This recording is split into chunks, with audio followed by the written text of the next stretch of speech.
সকল প্রশংসার মালিককে, সকল ক্ষমতার উৎসকে।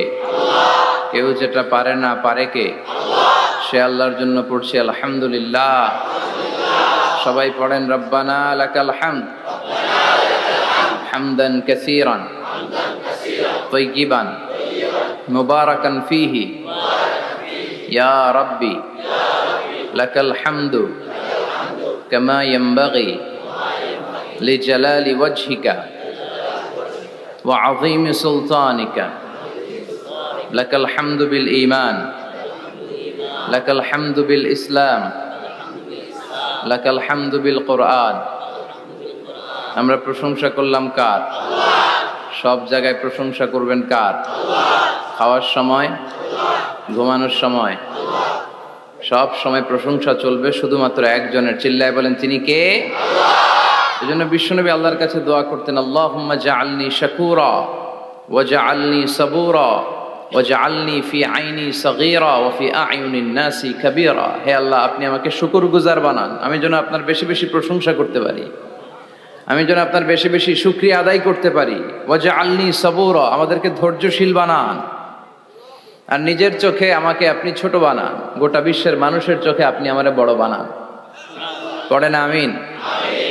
নিজের চোখে নিজের ছোট থাকতে হয়, ঠিক কি না? এটাই হচ্ছে ইসলামের ডিরেকশন। মান তাওয়াদা তারাফা, যে নিচে নামতে চায় আল্লাহ টেনে উপরে উঠায়। সুন্দর না সিস্টেমটা? আর যে উপরে উঠতে চায় অহংকার করে, তারে নিচে নামিয়ে দেয় কে? সাইয়েদনা আদম আলাইহিস সালাম বিনয়ী ছিলেন। ওনাকে সৃষ্টি করার পরে আল্লাহ বললেন, ইয়া আদম সাল্লিম আলা উলাইকান নাফার। আদম, এই যে ফেরেশতারা বসা, সালাম দাও। আদম বলেন, না আমি সালাম দিব কেন, আমারা দেয় না কেন? অনেক মুরব্বী আছে বলে, আমি দিব কেন, তোরা আমারে দিবি। এরকম আছে না নাই? না, সালাম সবাই সবাইকে দিবেন। স্বামী স্ত্রীকে দিবেন, স্ত্রী স্বামীকে দিবেন, বড়রা ছোটদের দিবেন, ছোটরা বড়দের দিবেন, এক ভাই আরেক ভাইকে দিবেন, বোন ভাইকে দিবেন। তাহলে ফ্যামিলির মধ্যে শান্তি দিয়ে ফ্যামিলিটাকে সমৃদ্ধ করে দিবে কে? কারণ সালাম অর্থই শান্তি। সালাম অর্থ কি? ফ্যামিলির মধ্যে আমাদের এই সালামের প্রচলন নাই। বিশ্বনবী সাল্লাল্লাহু আলাইহি ওয়াসাল্লাম স্ত্রীদেরকে আগে সালাম দিতেন, সাহাবাদেরকে আগে সালাম দিতেন। মা আয়েশা বলেন, এত বছর বিশ্বনবী সংসার করলাম, একদিনও আগে সালাম দিতে পারি নাই। সবসময় বিশ্বনবী আমাকে আগে সালাম দিয়ে দিতেন। তো সাইয়েদনা আদমকে সৃষ্টি করার পরে আল্লাহ বললেন, আদম সাল্লিম আলা উলাইকান নাফার। বুখারীর বর্ণনা, ফেরেশতাদের এই দলটাকে তুমি সালাম দাও। সাইয়েদনা আদম আলাইহিস সালাম অহংকার করেন নাই। তিনি বলেন নাই যে কেন দিব, ফেরেশতারে বলেন না আমারে দিতে, এটা বলছে না। উনি সালাম দিলেন, ফলে ওনার অন্তর থেকে অহংকার মুক্ত করে দিল কে? আল্লাহ। বিশ্বনবী বলেছেন, আল বাদিউ বিস সালামি বারিউম মিনাল কিবর। আগে আগে যে সালাম দিয়ে দেয়, আল্লাহ তার অন্তর থেকে অহংকার তুলে নেয়। মান কানা ফি কলবিহি হাববাতু খারদাল মিনাল কিবর লা ইয়াদখুলুল জান্নাতা আবাদা। যার অন্তরে যাররা পরিমাণ অহংকারের ছিটে ফোঁটা থাকে, সে আল্লাহর জান্নাতে ঢুকতে পারবে না। আল্লাহর জান্নাতে ঢুকবে বিনয়ীরা। কারা? যারা বিনয়ী, মুতাওয়াদি, হাম্বল, যাদের মধ্যে হাম্বলনেস আছে, যারা বিনয়ী, তারা জান্নাতে ঢুকবে। তো সাইয়েদনা আদম আলাইহিস সালাম বিনয়ের পরিচয় দিলেন, কিন্তু শয়তানকে আল্লাহ বললেন উসজুদু। শয়তানকে বললেন, শয়তান সেজদা দাও। ফেরেশতাদেরকে যখন অর্ডার করেছে সেজদা দাও, শয়তান বলল, আল্লাহ আমি সেজদা দিব না। অহংকার করলো, সে নিজে নিজে উপরে উঠতে চাইলো। সে বলল, খালাকতানি মিন নার ওয়া খালাকতাহু মিন তিন। আপনি আমাকে বানিয়েছেন আগুন দিয়ে, আগুনের ধর্ম উপরের দিকে ওঠা। আগুন জ্বালিয়ে দিলে লেলিহান শিখা কই যায়? উপরে যায়। ওয়া খালাকতাহু মিন তিন। আর আদমকে বানিয়েছেন আপনি মাটি থেকে, তা আমি কেন সেজদা দিব? আদমই না আমারে দিবে। আল্লাহ শয়তানকে চির জাহান্নামী বানিয়ে দিল। চিল্লায় বলেন ঠিক কিনা? আর বিনয়ের কারণে আদমকে আল্লাহ বানালেন আশরাফুল মাখলুকাত। কি বানালেন? সৃষ্টির সেরা। এজন্য আমরা যেন বিনয়ী হই, আমরা যেন নিজেকে ছোট মনে করি। আপনি নিজেকে ছোট মনে করলে আল্লাহ আপনাকে বড় বানায় দিবে। আর যদি নিজেই নিজেকে বলেন আমি বড় আল্লামা, আমি সব জানি, তাহলে আল্লাহ বলবে তোর স্থান হচ্ছে সবচাইতে নিচে। ঠিক কিনা? আবু নাওয়াস একজন কবি ছিলেন, উনি বলেছেন ওয়াকুল্লি মাইয়াদ্দাঈ ফিল ইলমি ফালসাফাতান হাবাসতা শাইআন ওয়া গাবাত আনকা আশিয়াউ কেউ যদি তোমারে বলে যে আমি সব জানি, তুমি 2 আঙ্গুল দেখিয়ে বলো তুমি কিচ্ছু জানো না, তোমার শিখার অনেক বাকি। জাননেওয়ালার উপরও জাননেওয়ালাও আছে, ঠিক কিনা? এজন্য আমরা যেন বিনয়ী হই। বিনয়, হাম্বলনেস, আরবিতে বলে তাওয়াদু, এটা খুবই জরুরি। এগুলো আমাদের মধ্যে এখন নাই। আমাদের মধ্যে ইগো প্রবলেম আছে না নাই? অহংকার, জেলাসি, অ্যারোগ্যান্স, এগুলো থেকে সম্মানিত ভাইয়ের আমাদেরকে বেরিয়ে আসতে হবে। দেখবেন সমাজে যারা খুবই হাম্বল, বিনয়ী, তাদেরকে সবাই পছন্দ করে না? আর অহংকারীদের কেউ পছন্দ করে না। সামনে সালাম দেয়, পিছনে গালি দেয়। কথা বলেন? এজন্য অহংকারী হবেন না, বিনয়ী হবেন। বিশ্বনবী বলছেন, আল্লাহ আপনি আমারে বিনয়ী বানান, আপনি আমারে ধৈর্যশীল বানান, আপনি আমারে শুকুর গুজার বানান। আমার চোখে আল্লাহ আপনি আমারে ছোট বানান, মানুষের চোখে আপনি আমারে বড় বানান। এই বাণীটা একটা বিপ্লবী বাণী, লা ইলাহা মুহাম্মাদুর। ঝিনুকের ভেতর লুকিয়ে থাকে যেমন মতি, ঝিনুকের ভেতর লুকিয়ে থাকে যেমন মতি, কালমা শাহাদাতে আছে আল্লাহর জ্যোতি, কালমা শাহাদাতে আছে আল্লাহর জ্যোতি। সুবহানাল্লাহ পড়েন। এটার মধ্যে একটা লাইট আছে, লাইট স্পার্ক করে, এটা জ্যোতি, এটা আল্লাহর নূর। এটা যারা অন্তরে একবার প্রবেশ করতে পারে, সে সত্য ছাড়া চোখে আর কিছু দেখে না। এই কালেমার পক্ষে শক্তি যারা, তারা সত্য আর ন্যায়ের পক্ষে চিল্লায় বলেন ঠিক কিনা? এটা পৃথিবীর সবচাইতে শ্রেষ্ঠ জিকির, আফদলু জিকির লা ইলাহা ইল্লাল্লাহ। আবার বিশ্বনবী বললেন, মান ক্বালা লা ইলাহা ইল্লাল্লাহ সিদকান মিন কলবিহি দাখালাল জান্নাহ। অন্তর থেকে একনিষ্ঠতার সাথে একবার যে লা ইলাহা পড়বে, ওই লোকটা জান্নাতে প্রবেশ করবে। তার অপকর্মের কারণে, তার পাপের কারণে হয়তো সে পানিশমেন্ট পাবে জাহান্নামে, কিন্তু ফাইনালি সব শেষে সে জান্নাতে ঢুকবে, ঠিক কিনা? সাহিহ ইবনে হিব্বান আর মুস্তাদরাকে হাকামের এক বর্ণনা, মুসা আলাইহিস সালাম আল্লাহকে প্রশ্ন করলেন, ইয়া আল্লাহ আল্লিমনি কালিমাতান আযকুরু বিহা ওয়া আদউ বিহা। আল্লাহ আপনি আমারে একটা কালিমা শিখান, একটা জিকির শিখান, যে জিকিরটা দিয়ে শুধু আমি আপনার জিকির করব, এই জিকির কেউ জানবে না, শুধু জানবো আমি আর আপনি। সুবহানাল্লাহ পড়েন। আল্লাহ বললেন, ইয়া মুসা ইকরা লা ইলাহা ইল্লাল্লাহ। মুসা তুমি পড়ো লা ইলাহা। মুসা আলাইহিস সালাম বললেন, আল্লাহ বলছি এমন জিকির যেটা আমি আর আপনি ছাড়া কেউ জানবে না। লা ইলাহা এটা তো জাতীয় জিকির, এটা তো ইন্টারন্যাশনাল জিকির, এটা তো সবাই জানে। আমি তো চেয়েছিলাম এক্সক্লুসিভ একটা। আল্লাহ বললেন, মুসা লা ইলাহা ইল্লাল্লাহর চেয়ে শ্রেষ্ঠ জিকির আমার কাছে নাই।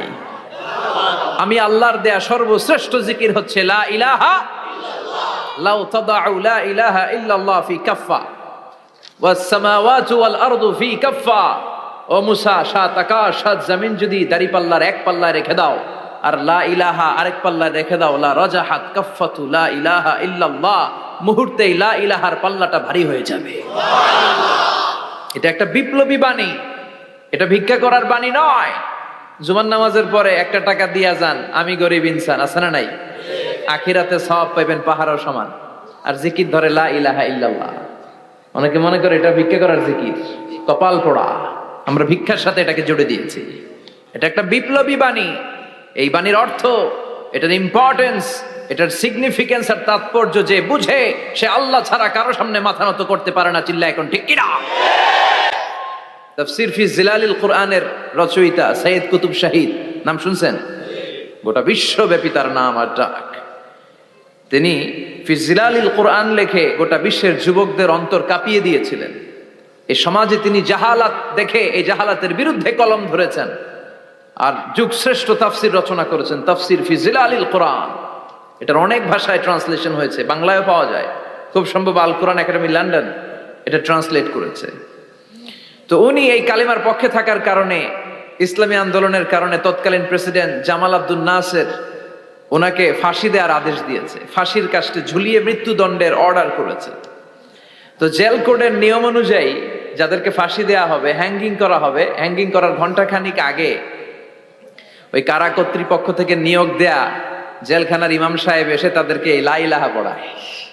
কি পড়ায়? লা ইলাহা ইল্লাল্লাহ পড়ায়। তো সাইয়্যিদ কুতুব শাহিদ উনিও যখন ওনাকে ফাঁসির কাস্টে ঝুলানো হবে, ওই মুহূর্তে জেল কোডের নিয়ম অনুযায়ী ইমাম সাহেব এসে সৈয়দ কুতুব সাহেবকে বলতে আরম্ভ করলো যে আমি আপনাকে কালিমা পড়াতে এসেছি, আপনি পড়েন লা ইলাহা ইল্লাল্লাহ। সৈয়দ কুতুব সাহিদ বললেন আমারে কালিমা শিখাতে এসো না, আমি কালিমা খুব ভালো জানি। যেই কালিমা তুমি ফাঁসির আসামিদেরকে পড়ানোর কারণে মান্থলি বেতন পাও, ওই কালিমার ব্যাখ্যা করার কারণে আমাকে ফাঁসির কাস্টে ঝোলা লাগছে।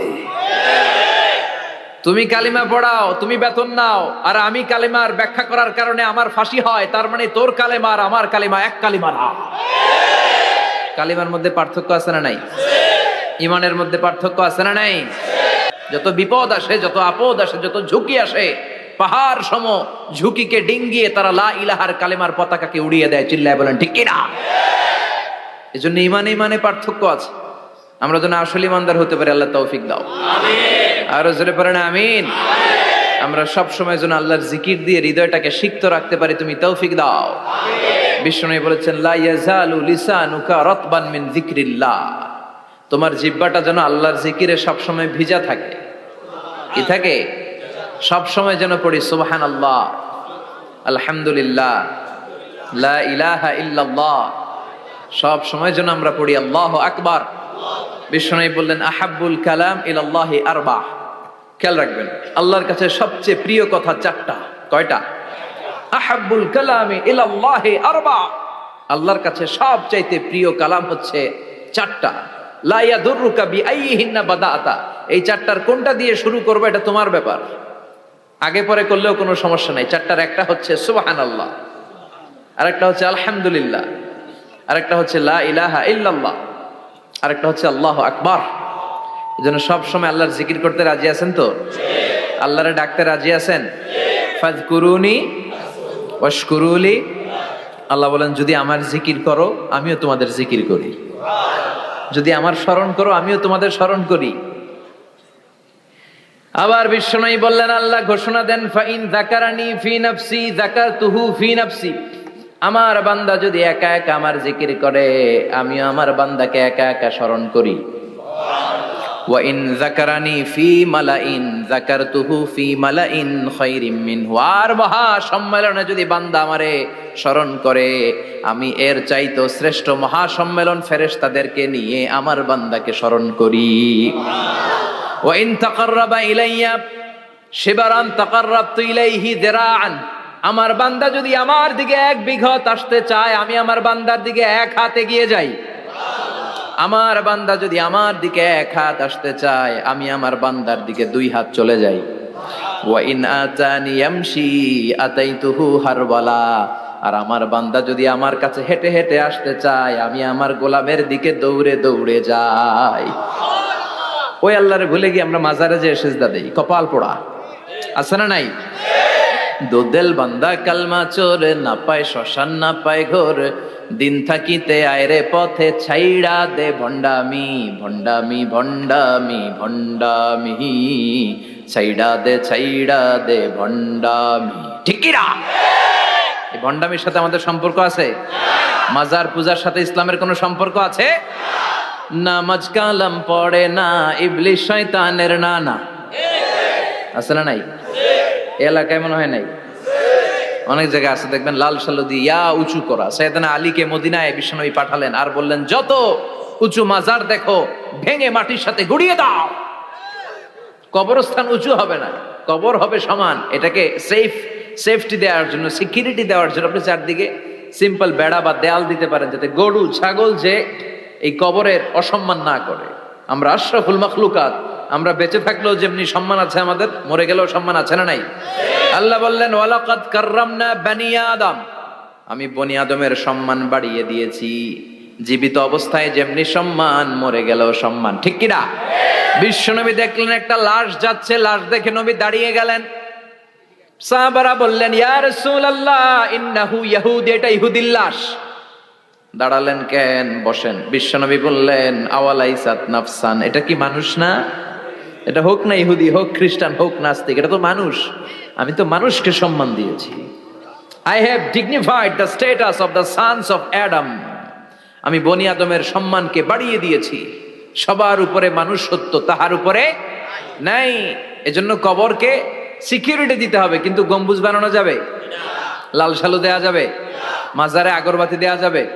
মোমবাতি, মশারি, অনেক মাজারের উপরে লম্বা মশারি টাঙানো আছে না নাই?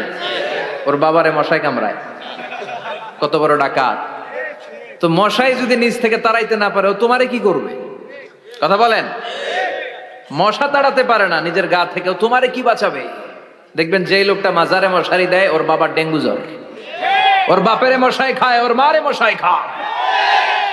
গোটা বিশ্বের সবগুলো আল্লাহর ওলি যদি একটা গ্লাসের পানিতে ফু দেয়, আর আপনার মা যদি আপনার মাথার মধ্যে হাত বুলিয়ে দেয়, আপনার মা যদি আপনার বুকে একটা ফু দিয়ে দেয়, সব পীর সাহেব একদিকে, মায়ের দোয়া আরেকদিকে, মায়ের দোয়া মুহূর্তে আবার আল্লাহর আরশে পৌঁছে যাবে।